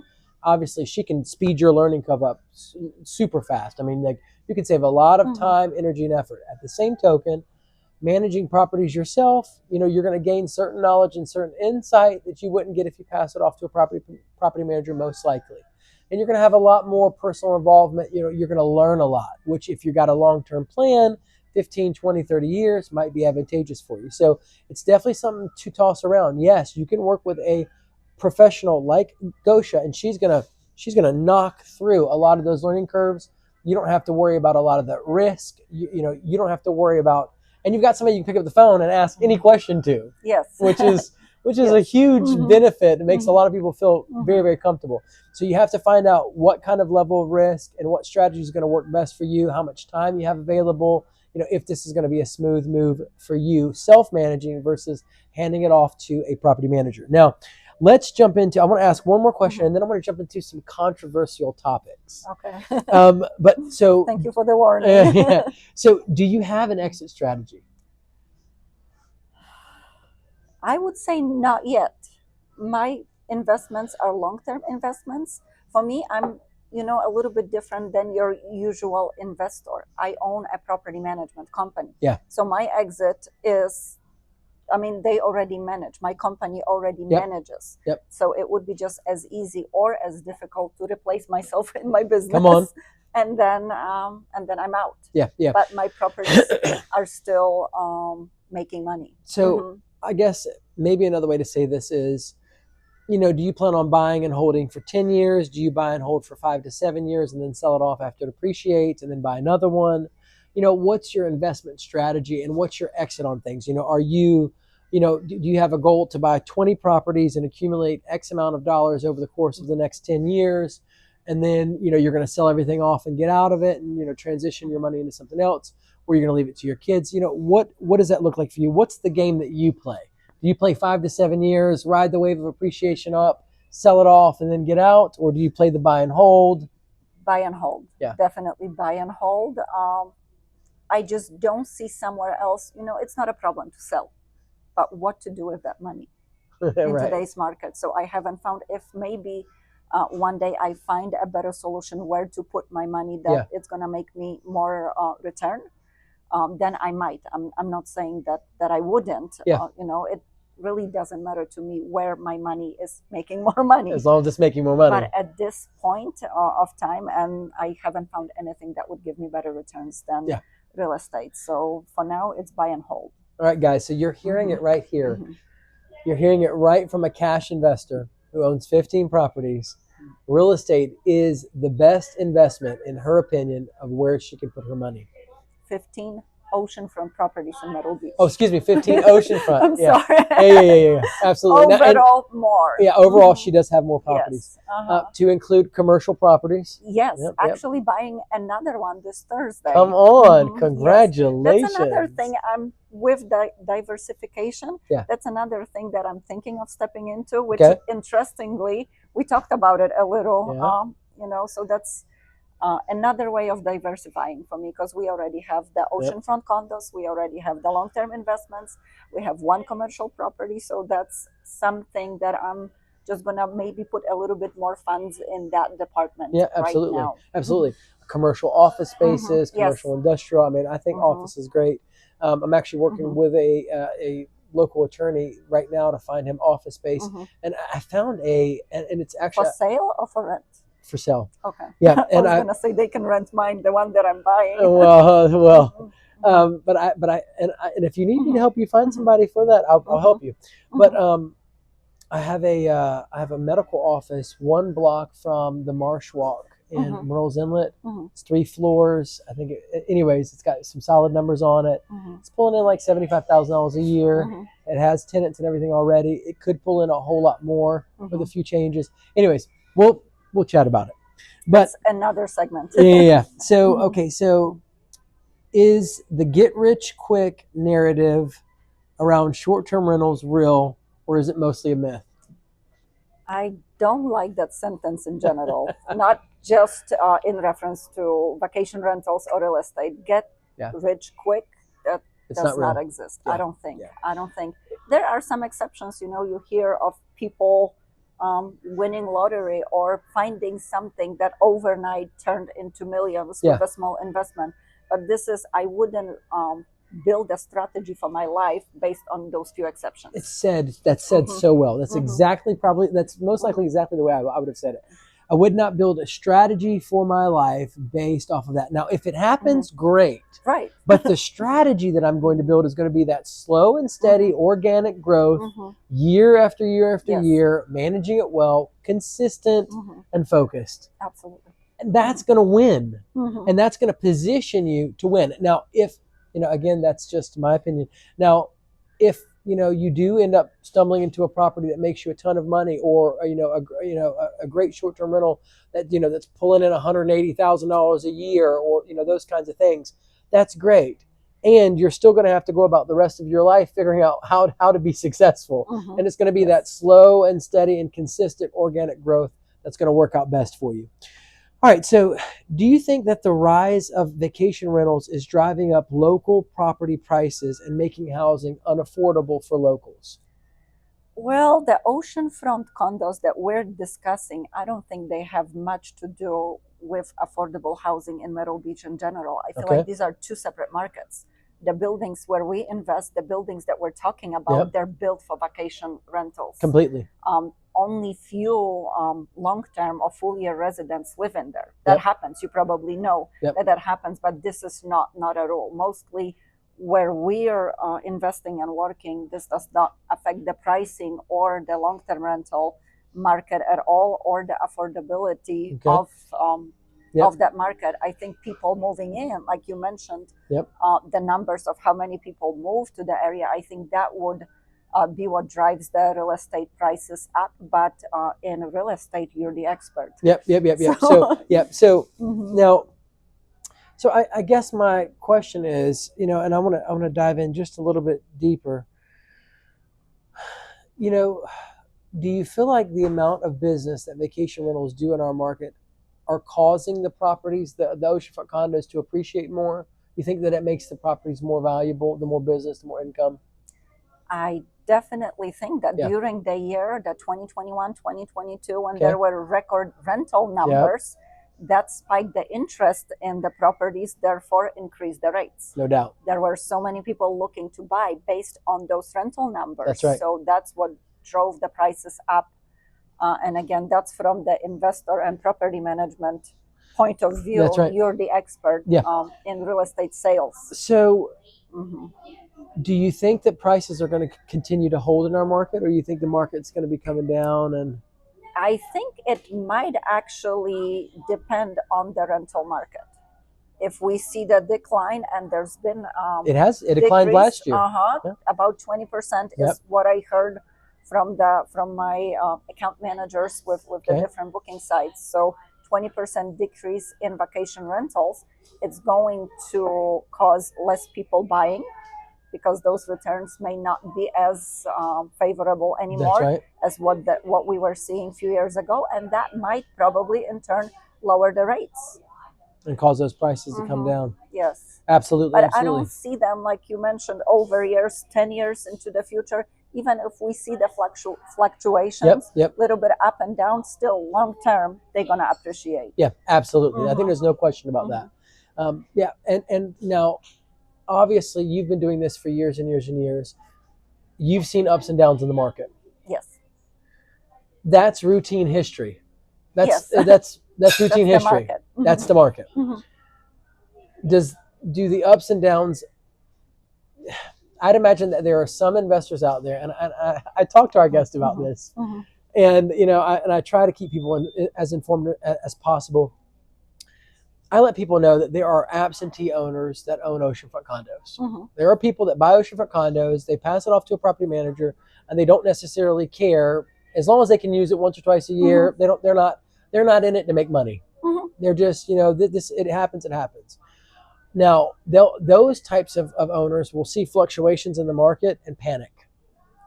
I have different types of clients. Let's hear it. We have the clients that buy it with the intention of using it a little bit, but they really need the property to at least break even or bring positive cash flow, because they are not in position to put money out of pocket year over year. I have clients that even if it doesn't break even, they're still fine adding a little bit more money. They look at it in a way is, the more I can make for them, the less they have to put out of pocket. That's right. They're going to spend 4th of July week in their oceanfront condo. They don't care. Yep. So there is different clients have different expectations. I have clients who own 5 or 7 properties. Of course, they're not all for the family use. These are meant to generate as much as possible. They're not going to stay on 4th of July week. So it's just very different. I have different types of owners, and probably example of anything that you mentioned, I probably have that owner. Exactly. Absolutely. Absolutely. So would you say that, what accounts for a lot of the variance that we see in our market? You'll go to one Caribbean, for example. You'll have one unit that makes $40,000. You have another one that makes 53. You have another one that makes 72. What do you think accounts for the variance? I have all of these in that building. I actually own a 3-bedroom oceanfront in that building. Okay. So the difference is the condition of the property, and of course, between 40 and 80,000 is the difference between your 1-bedroom, 2-bedroom, or 3-bedroom. Okay. So the size of the property and condition. There are few ocean view units as opposed to oceanfront, so that could be also a small difference in your rental income. But overall, the condition. Do you believe that oceanfronts perform better than ocean view? I believe that being on the ocean performs better than not being on the ocean. So, any view is better than no view. Okay, so honestly, ocean view or oceanfront doesn't matter so much. It does matter, but also not everybody can afford an oceanfront. So if somebody can buy ocean view because this is all they can afford, it's smarter move. It's better than buying someplace else. A block off the beach. There is a client for everything. There is an end user. You're and right. There is there is a guest that will rent ocean view, and there is a guest that want only oceanfront. We have it all. We have it all. That's right. Okay, so now. Have you ever had to deal with any difficult or unethical practices from other investors in the vacation rental market? Maybe you own at a place and you've got some other investors on the HOA board. No, I don't think. One unethical thing that happened to me is a former client opening his own management company and not sending marketing flyers to, let's say, clients in the building, picking up a phone and calling my clients to try to switch. So I don't think it's Yikes. ethical. That Yeah. is very unethical. Ooh, for wow, me. get out. Yes. Okay, so and then what's the biggest mistake that you see new investors making? Not doing their homework, not working with an agent that specializes in Yeah. the type of investment that they're looking Yeah. for, not doing the due diligence. I wouldn't say not hiring property manager, because that's not always the solution for everybody. Yeah. But sometimes when people do know that they will be using a property manager, not doing their homework in that regard. If you think about it, if you have an investor that you know that's going to buy their first property, but the plan is to buy more because you know your client's plans. That's right. If you don't suggest a good solution for that property to make money, this is going to be a one-time buyer. Exactly. So that's often, I've met agents that they really don't care. Yeah. They'll sell just to Yes. sell Yeah. and not worry about it. That's horrible. This It's was horrible. a one-time short-term thinking. Yeah. Because if you have people that want to buy 2, 3, 7, or 10 properties, and often they only want to buy or 2, and it turns to be 10 or 15. That's exactly. Come on. Once they realize The that money, this is the money they can make. this is a good investment, they're gonna keep buying. If you recommend good resources, Yep. they're gonna come back and you're gonna make more money. Yep. I completely agree with you, and you So know, just work with specialists in the field. completely With the agree with you. best. There's a difference Mhm. between somebody that specializes in short-term vacation oceanfront condos Mhm. and just an average realtor that sells houses and condos and anything that he can get his hands on. Everything. I mean, Tries to sell everything. Yeah, it just there's no comparison in the two. Mhm. I'm going to have specialized knowledge because I've been able to go much deeper on this subject, working with guests, working with clients, working with property management companies, working with all kinds of people. And I've done lots of these deals to help people make sure that they're making smart and sound decisions. So I'm not so scattered and diversified and Mhm. pulled all over the place Mhm. because I'm trying to sell houses in this neighborhood and this here and that here. You're going to deal with somebody you're going to deal with a hammer, and you've got to nail it in. Mhm. And that's exactly what you're getting here, basically. Mhm. All right. So what's the biggest mistake that you think you've made as an investor? I would want to say not getting into investing sooner, but then again, we've started at the very right time. Yeah. Had I started a little sooner, I would probably wouldn't be a good time. It wouldn't be good. Yeah. Yeah. I would want to say not buying more, but at the same time, when banks were not giving the money Yep. as much as they are right now, I couldn't have bought more. So I feel like things were meant to happen like they happened, and over the years, as our investments evolved, everything happened at the right time, Yeah. at the right pace, and I don't think I could have changed anything. Wow. Guys, Mhm. Gosia is saying the Mhm. same thing that all of the investors say that come on the show. They always say, do it. Don't be afraid. Yes. Don't hold back. I wish I would have done it sooner. Mhm. And they get a taste of the kind of profit that they can make and the Mhm. business, and they're like, this is great. Mhm. Like, I want to buy another one. Yes. It's awesome. So, what's your piece of advice that you would give a first-time investor watching today? What would you tell them? Don't wait. There's not a better time than right now, Yep. I guess. Yep. Mhm. Yep. Absolutely. Guys, you have to get in. You can't let fear hold you back. It's that simple and that easy. I get calls and emails and text messages from people just like you, regular, ordinary, normal people just like us that are looking to build some generational wealth. Maybe they want to put maybe you're just now having your first child, and this property is going to pay for their college. And if you go ahead and get this property now, over the course of the next 20 years, it's paid off if you manage it well. And now you're able to pass this property to your daughter when she's 18 years old, or your son when he's graduating high school, and say, listen, let's sell this property, or you can use, I'll sell it and I'll pay for your college and I'll pay for your wedding. I'll buy your first house, whatever that looks like for you, or you're able to pass it to your child and they can live off that annual income that comes in, and it can be a great asset for them. So, don't be a stranger. Get in contact with me. I don't care if you're 3 years out or 1 year out or 6 months out. You're looking between Myrtle Beach and Florida. You're trying to figure out, Tennessee, all these different, short-term markets where I want to be. Get in contact with me. Let's have the conversation so that I can get you through a few of the hurdles that have tripped up and stopped a lot of people from investing and taking that move. I had a gentleman who he was looking to buy pre-COVID, and he ended up buying at the Meridian Plaza, I think it was, and he ended up he paid $100,000 more than what he was going to pay pre-COVID.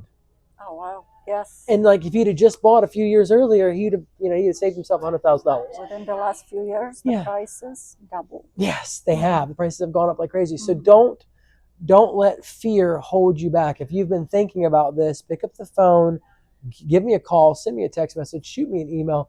Let's hop on a live Zoom conference call and let's get your questions answered. So real quick, I'm going to do some quick fire questions. Okay. What's the best investment that you ever made? Patricia Grant. Really? Now, what is it about that place and why?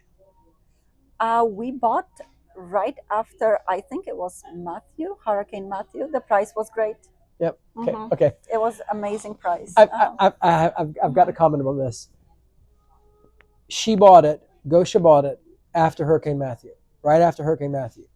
Many investors at that time were probably all freaked out about Myrtle Beach because there was a hurricane.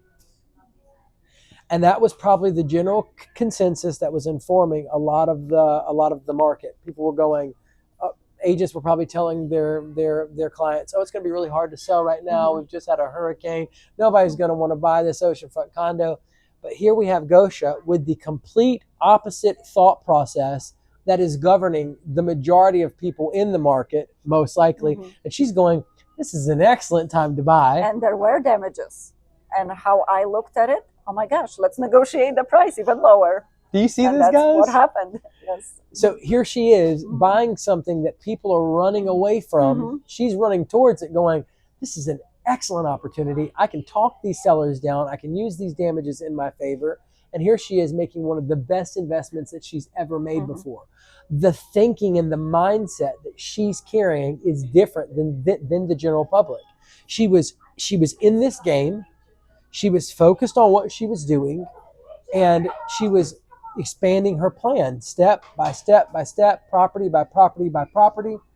And so she's thinking completely different. So you've got to be careful who you associate with, who you let talk to you, who you let in your inner circle. That's key. That's key. Do you mind sharing a little bit of your own insight on that? No, as far as who you talk to, like you mentioned, many investors or want to be investors. They're scared. They don't know about timing. It's always the hardest. We have a lot of investors.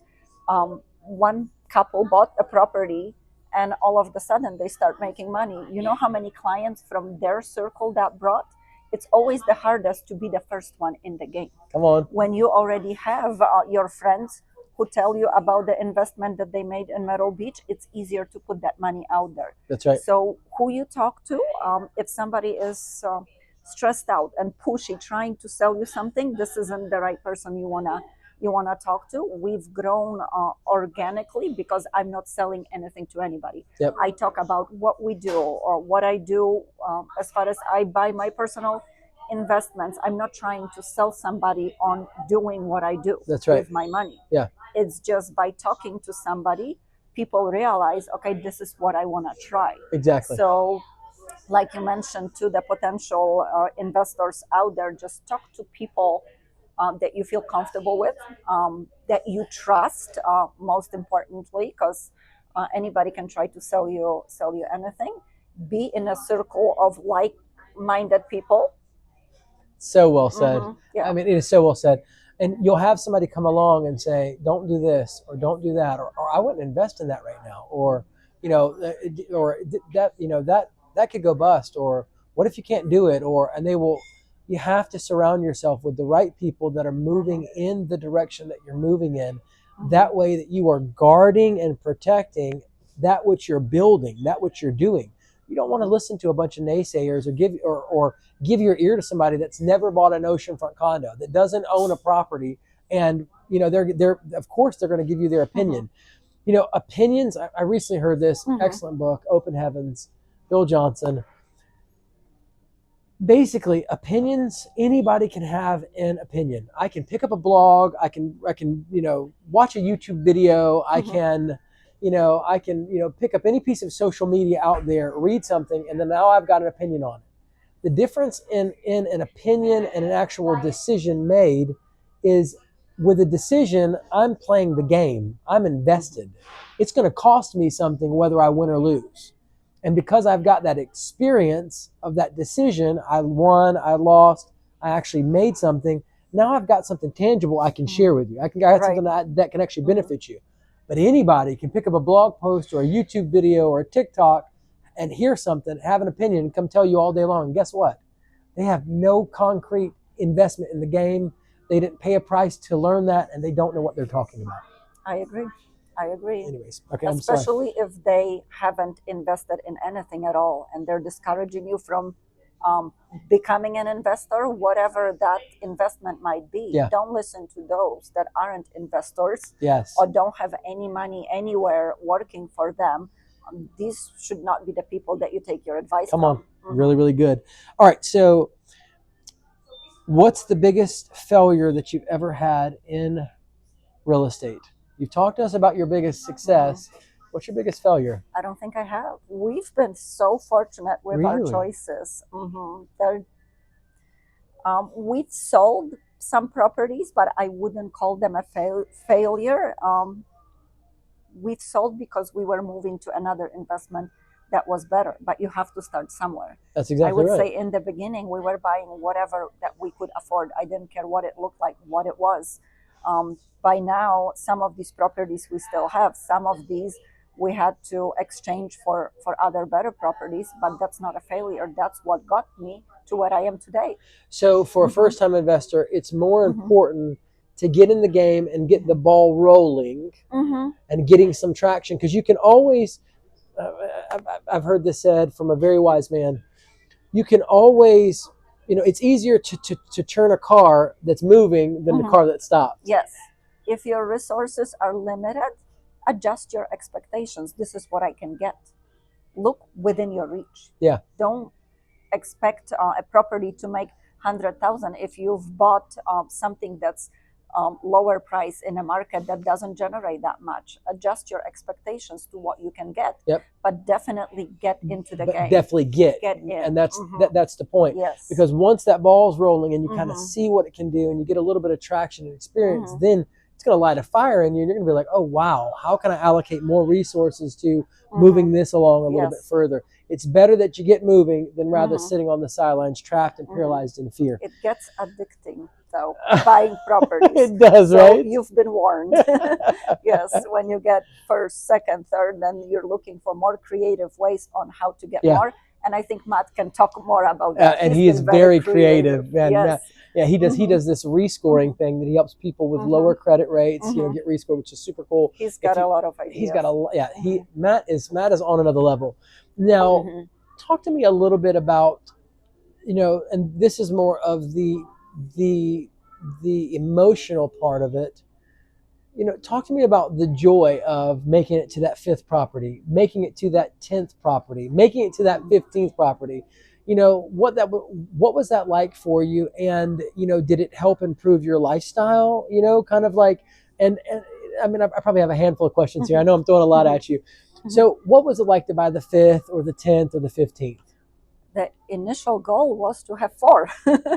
Really? Yes. When we bought our first one, that's when we were still making goals, and we decided, and it was a long-term rental.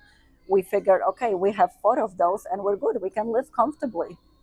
Things change. Get out. What is comfortable 15 years ago is not comfortable today. But it's amazing. After 4, when you have more properties generating income, you very quickly save up for another one and another one. At some point, you'll find yourself in a situation where after busy summer season, you have so much money that you're stressing out. Where to put it? because you're losing money by keeping it in a bank. And you're thinking, I got to buy something. Yes. I got to buy something quickly because I'm losing money. Wow. But it does get addicting. It does change your life standards. Yep. It changes your life in general. Yep. Mm-hmm. And you know, and it's great. It's great. So, Mm-hmm. you know, what are some of those? And if you don't mind sharing, what are some of those personal, you know, lifestyle increases that you see come along the way? Mm-hmm. You know, and of course, it's a lot of hard work that you've put in. So, kind of share. You know, maybe you could spur somebody on to, you know what, I'm going to do this because I want to, you know, I want to take my wife to Italy, you know, once a year, or I want to, you know, I don't know, but kind of just share some of those lifestyle increases. We've been this year. Come on. For 2 weeks. Yes. Get out. So with my husband and I, we don't work for those luxury things. Okay. We work to make a living, to support our children. I would say we live within our means. Okay. But over years, living within our means has changed. That's right. So we have waited longer to build our dream house. Okay. We have waited longer to buy more expensive cars that we've liked. There are certain cars and certain things that I've liked, or even things like, you know, buying an expensive purse. For all the women out there, I stay within my means. But one thing, when we bought a boat last year, one of the things that I bribed my husband with when moving back to Myrtle Beach, he's always wanted to have a boat. He didn't want to leave Colorado, and I wanted to come back here, and I promised him the boat. We've lived here for 8 years. We just got that boat last year. When we got the boat, we're thinking, what next? You know, you set yourself goals and you work towards them. It's great to have goals. Yeah. And I don't remember if he said that or I said that. When finally, like his last dream, the boat, we have the boat, we're driving home, pulling the boat, and we're thinking, what's next? And one of us said, like, we don't have a plane yet. So that's how living within your means changes. Yes, absolutely. It was a joke, but at the same time, now, not. Let's talk about the strict financial adherence that you guys had to operate in to get there. In other words, you know, for example, let's say, you know, your average guy, he's getting into investing, you know, maybe he's 30 years old. He's, you know, he's got his first child come along. Oh, I've got to get serious now. You know, I've got to get my financials in order. You know, I've got $15,000 worth of credit cards. I've got, you know, this, a convertible Corvette. I've been a bachelor, but now it's time to, you know, get serious. I know that in order for you to hit the marks that you've hit, you had to have finances. You had to be strict on yourself, and you had to live within your means. Kind of walk through a little bit about that. You know, kind of share, like pull back the curtain and kind of share a little bit. You know, when you went from one property to 5 properties, you know, did you not go on vacations? Did you, not buy nice purses? Did you, I mean, like, what was that like, on the financial side of things, to have that level of discipline and focus? We still did, just not to Italy for 2 weeks. Yeah. We went on vacation within our means. I would say we knew working, that was at the time when we had a restaurant. We were working very hard. So not going on vacation was not an option, but we vacationed differently. We picked different hotels than we pick right now. Yeah. We bought different cars than we buy right now. We lived in a smaller condo in Breckenridge as opposed to a house that we live right now in a waterway community. Yeah. So those are the things. I wouldn't say that I was obsessed with saving. Okay. That's not to that point. You weren't thrifty. We had. I am very economical. Okay. I like that word. Okay. I'm good at saving. Yeah.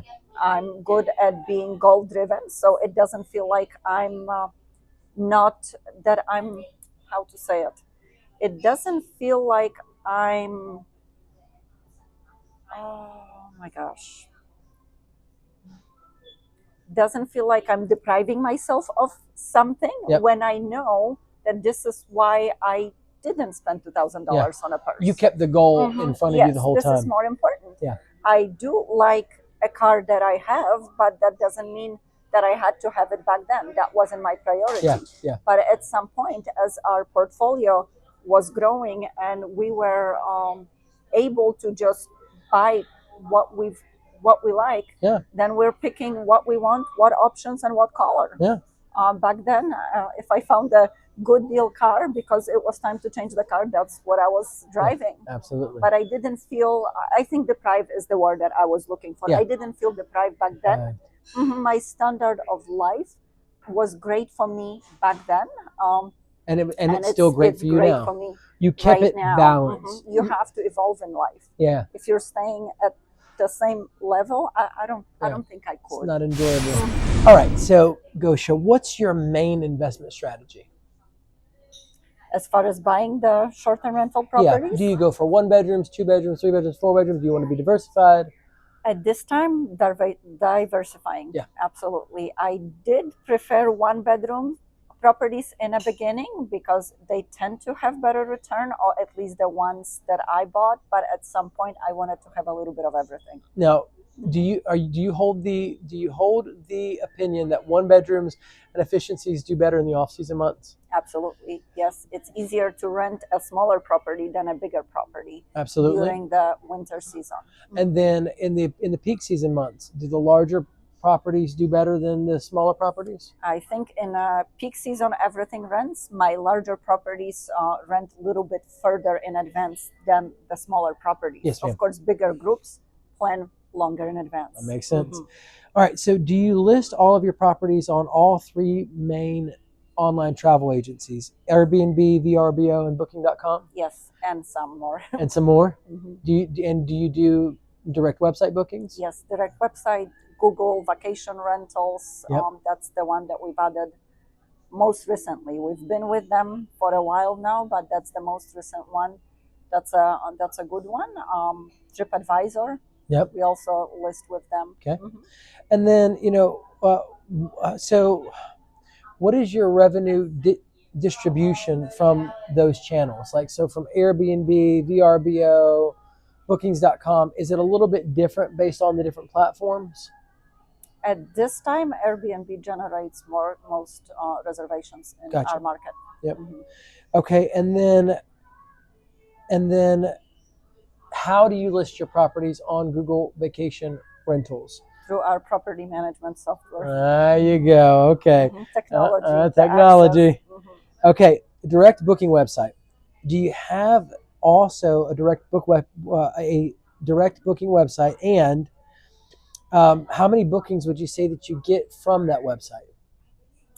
Ever since we've listed with Google Vacation Rentals, that amount has increased.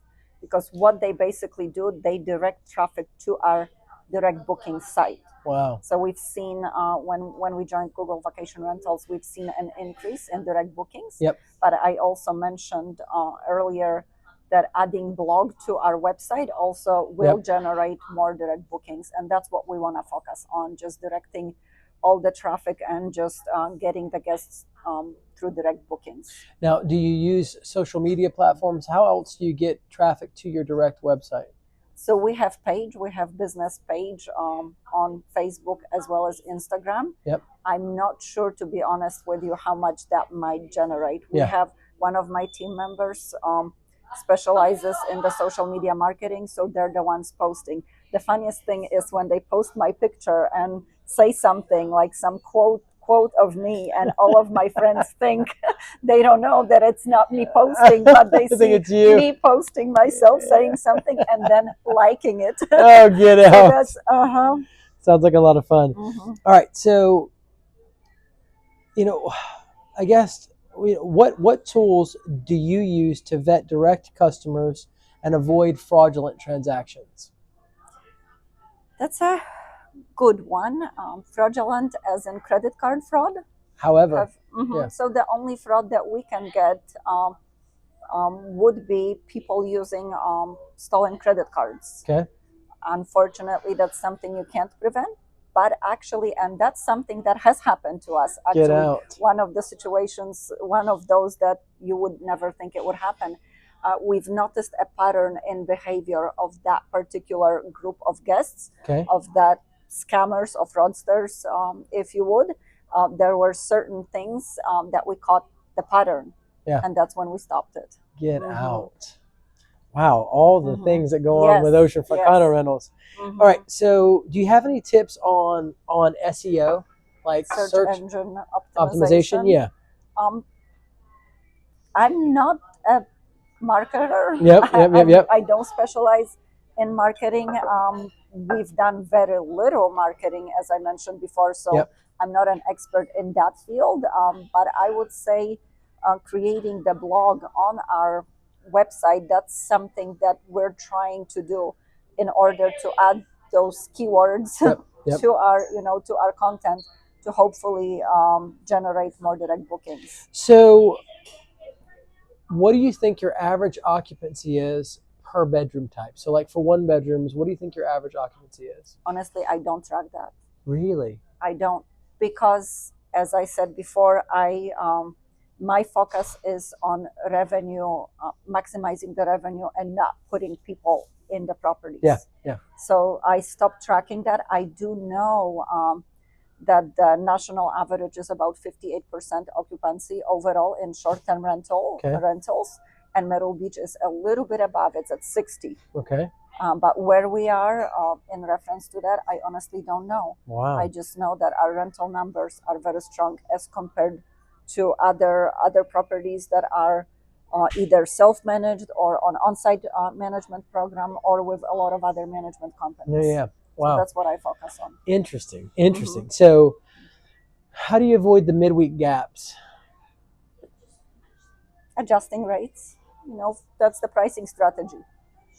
Okay, so basically having minimum amount of nights during certain, it's the pricing strategy that I have is very complex. There isn't a clear, that's a very simple question. Yeah. I'm sorry for, not to insult the person that asked that. It's not averaging, or managing your midweek gaps. It's overall strategy, how you price your property, how far in advance you want to be booked, what is your minimum night this far in advance, as opposed to at the last minute. So there is more to it. I'm not managing that particular aspect. I have the whole pricing strategy that addresses everything and anything. The aggregate. Yes. Interesting. Okay. Which areas of Myrtle Beach do you prefer to invest in, which have the highest revenue or return on investment? And since I'm not a real estate agent, I'm not steering, right? Yes. I would say there is a guest for every area in Myrtle Beach. Okay. And full disclosure, I specialize in Myrtle Beach area, so I don't go beyond. You're not in Surfside or Garden City. You're not in North Myrtle Beach. I'm where my resources are. That's what I specialize in. So that's where my investments are. But I own and manage in southern end of Myrtle Beach, central part, as well as north end of Myrtle Beach. So I like them all. There is a guest for everything. I don't want to say that I prefer one over the other. It depends on what a client is looking for in their investment, I would say. Okay. We can rent it all. Yeah. I can market and highlight the things that are good in this area. If I'm managing property in this area, I can highlight and focus on what the condo in the central part of Myrtle Beach has to offer, as well as the one in northern end. Okay. And I own in all of these areas, so I guess I have no preference. So competition-wise, who do you consider your main competitor? I don't know if I have a main competitor. I have few companies that I know they're out there. I don't know if they consider me competition. I don't consider them my competition. I feel like maybe what we offer as far as the business model might be different. So I don't feel at this point that I'm competing with anybody. Yeah.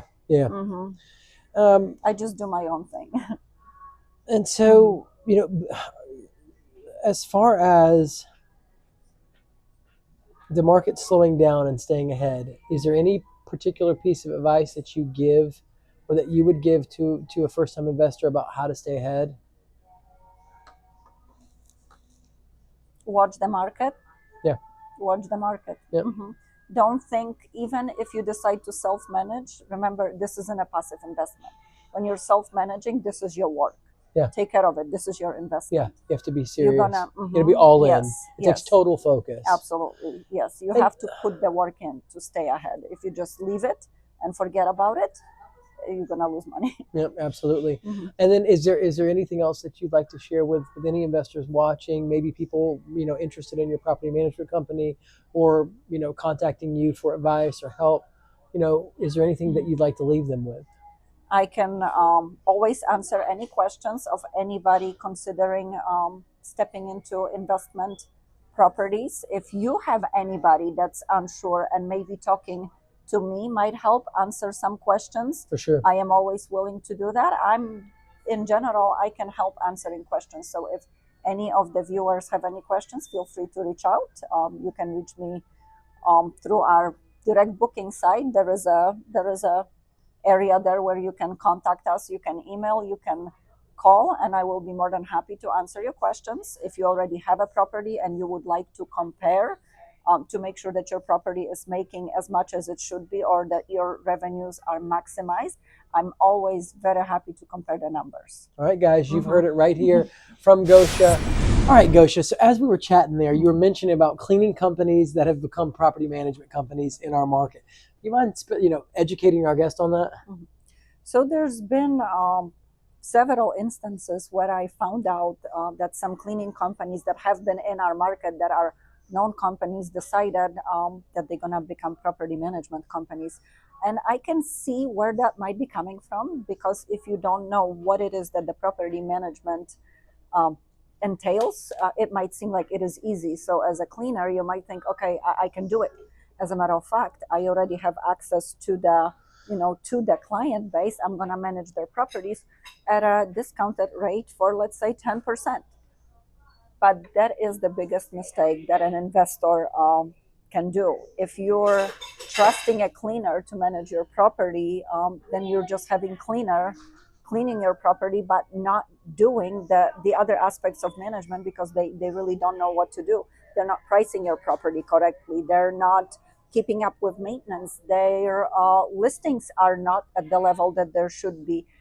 Their client or guest communication is not up to par. So I would say, don't do it. Self-manage by all means, but don't trust the cleaners with managing your property. I think that's the biggest mistake. Yeah, absolutely. So be on the lookout. And then what would you say, the advantage is using you as opposed to self-managing for a first-time investor? There are a lot of pros and cons that we could probably point out. It depends on somebody's individual situation. Do you own one property and have a full-time job where you cannot communicate with the guests at any given time? Even with one property, in order to be a good rent property, good rent investment, you have to answer the questions of potential guests. How are you going to get the reservations? So if you're working for somebody, you're at your 9 till 5 job, and the messages come in, you have two choices. You can answer them during your work hours, which is unethical. I wouldn't do it. Or you have second choice of not answering. I wouldn't do that either. So if you have other things that take up your time, that you don't have time to focus your full attention on running your property properly, then you probably want to hire the manager. And there are many others that we can discuss at some other time. Yeah, if you're interested in seeing a video with Gosia where she kind of walks you through self-managing versus using her services and the differences in the two, please drop us a comment right here at the bottom of the video.